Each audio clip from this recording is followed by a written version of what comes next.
because they did so good on this one, you know what I mean? So hopefully the people who wrote this, if they do make another one, they come back, because they did a great job. Like I said, this type of franchise is easy to kind of like rely just on the gimmick of it, you know what I mean? Like the premise alone sells this movie, you know, going into a game, you know what I mean? Like, or the game coming to us, that premise alone brings people to the theater. So they didn't, like I said, they didn't have to go as hard as they did. And I really enjoy that they took the time to craft the actual story that kind of makes you think about, life and different things like that. And especially with AI and everything right now, it's like, I mean, it's always been kind of relevant, because even when I watched I watched the original, I didn't finish it. I want to finish it before I do a review on the original.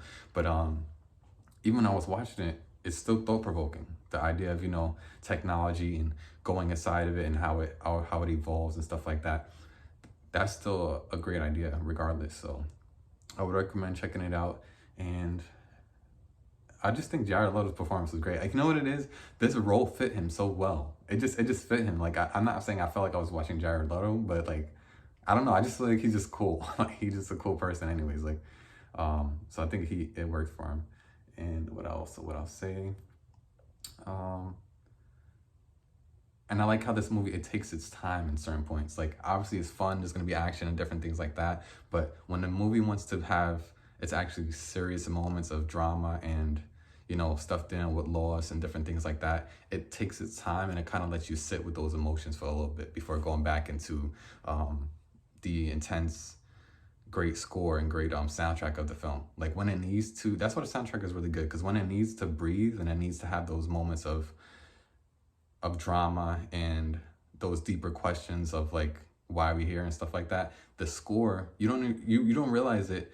And that's when a soundtrack is really good, because you don't realize it until after the movie. Like, you realize, okay, wow, it as the film is going by, because when it needs to be quiet, the score kind of pulls back and it lets you enjoy those moments.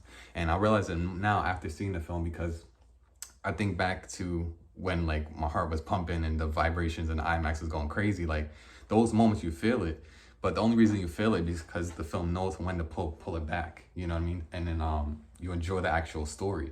And then when it's time for them to have those action set pieces and things like that, then when the score comes back, you really feel it, So I think they knew how to do that push and pull of the actual score. And I heard that the score was done by 9 Inch Nails, so that's probably why it's kind of epic as well. So definitely check out the score, I recommend. And anything else, let me see here. I would say I liked all the characters. I just like, I didn't expect it to be a smaller story. I thought it was going to be more of a bigger